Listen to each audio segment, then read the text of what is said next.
en el momento que Pedro puede recibir esta revelación, puede entenderla y puede proclamarla, a partir de ese momento Jesús le dice: todo va a ser diferente, todo va a cambiar a partir de ese momento. Y la razón por la cual iba a cambiar es porque ahora Pedro entendía el significado de la roca.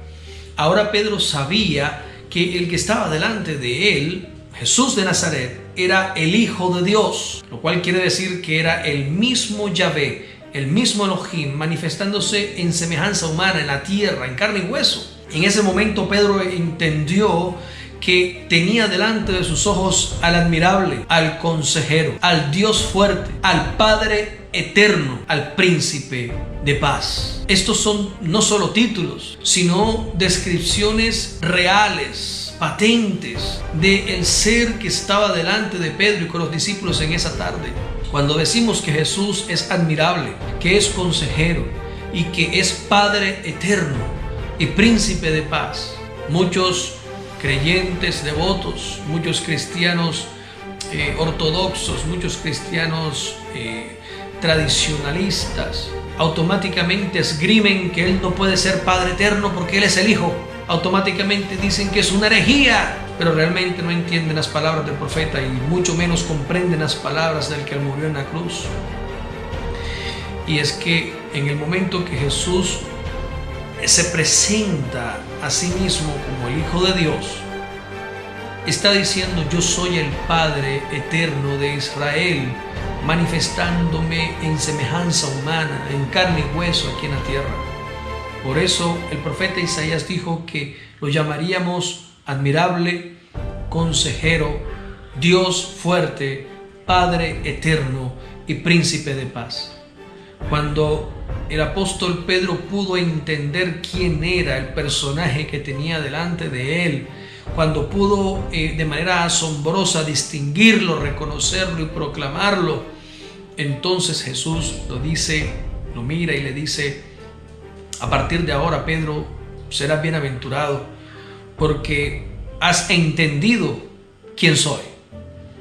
La iglesia de hoy seguramente comenzará a ser bendecida y bienaventurada de maneras insospechadas en el momento en el que comprenda esta magna revelación que solamente se recibe de parte del Padre. En el momento que la iglesia, es decir, tú y yo, en el momento que cada uno de nosotros podamos entender y comprender de manera real, de manera directa en nuestro espíritu, que Jesús es el Padre eterno, que Jesús es el Dios fuerte, que Jesús es el Príncipe de paz, que Jesús es el admirable, el consejero. Cuando podamos comprender eso, cuando podamos distinguir quién es nuestro Señor y nuestro Rey Jesús, cuando podamos ser capaces de conocerlo a Él, entonces se abrirá el cielo de bienaventuranzas, de bendiciones y de cosas maravillosas para ti y para mí. Lo mismo le sucedió a Pedro. Pedro, en el momento que lo entendió, recibió una palabra directa de Jesús diciéndole: bienaventurado eres, porque no te lo reveló carne ni sangre, sino mi Padre que está en los cielos. Y allí entra entonces la segunda parte de la importancia de esto y del porqué del título del tema de hoy.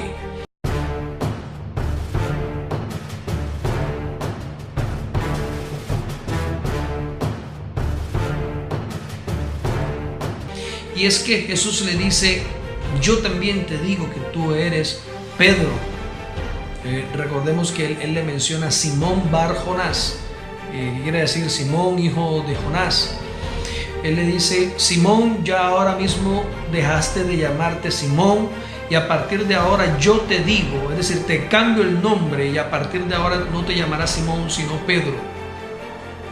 Y le dice que sobre esta roca su iglesia comenzaría a ser edificada. Como veíamos algunos videos atrás, Jesús se refiere a Simón por primera vez como Petros, en griego dice Petros, que significa piedra pequeña, Petros, y luego le dice sobre esta roca, en griego Petra, que significa piedra gigante, sobre esta roca edificaré mi iglesia. ¿Cuál roca? ¿A qué roca se refería Jesús? Pues a la roca inamovible de los siglos de los siglos.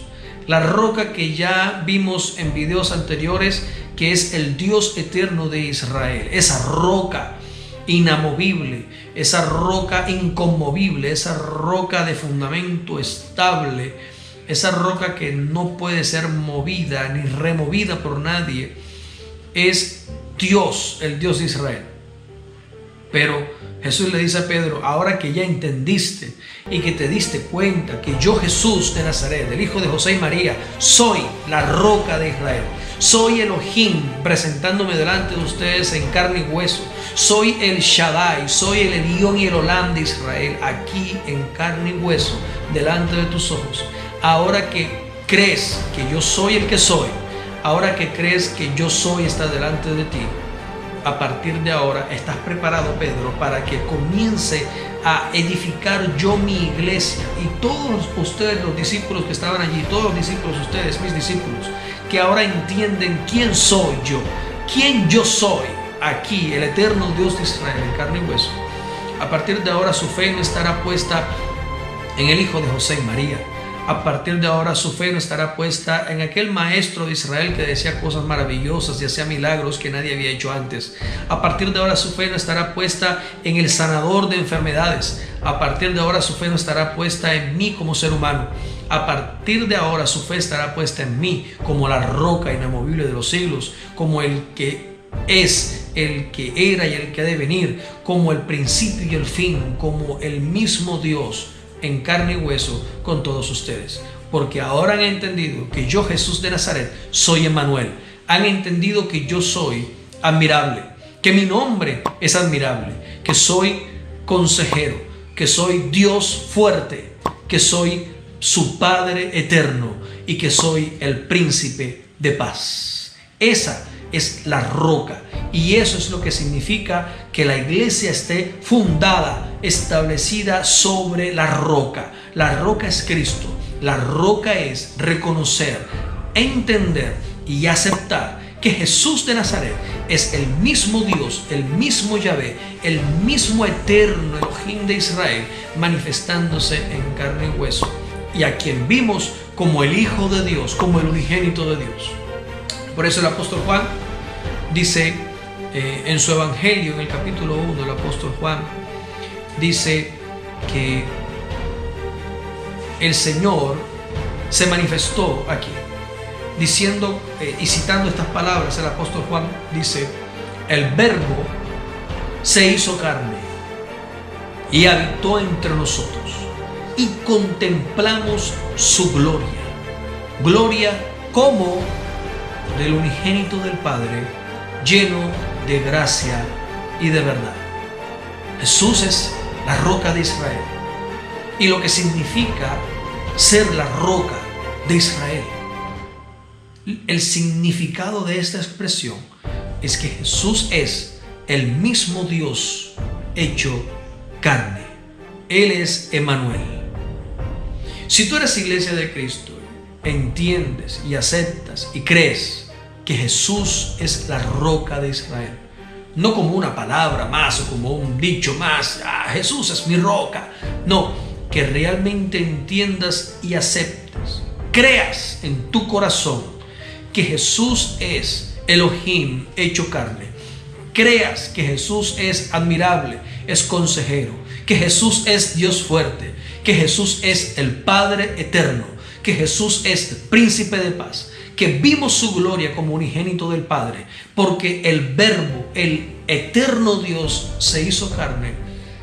Si tú logras creer eso, entonces tú estarás preparado para que el Shaddai, el mismo Jesús, comience a partir de este momento a edificarte y hacerte crecer en Él hasta la medida de la estatura de la plenitud del varón perfecto, que es el mismo Cristo Jesús.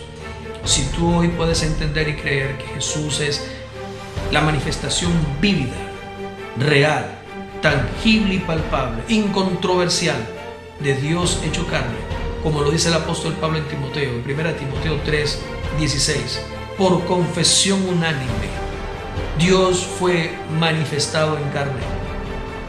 Si tú crees eso, el apóstol Pablo no solamente lo dice de esta manera, sino que ahonda y dice: fue justificado en el Espíritu, fue visto de los ángeles, fue predicado a los gentiles, fue creído en el mundo y fue recibido arriba en gloria. El apóstol Pablo se refiere a Jesús de Nazaret y dice que Jesús de Nazaret es el yo soy, el Dios de Israel eterno, el Padre eterno de Israel, manifestándose en carne y hueso. Él es Jesús.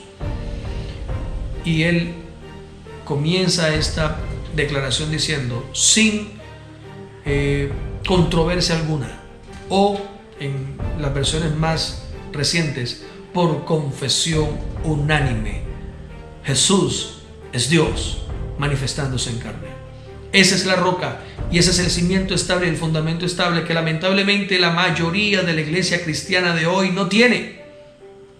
La mayoría de los evangélicos y la mayoría de la iglesia cristiana de hoy no cree que Jesús sea el yo soy hecho carne. No creen que Jesús sea el gran Dios eterno invisible de Israel, Yahvé, Elohim, manifestándose en semejanza humana. No lo creen.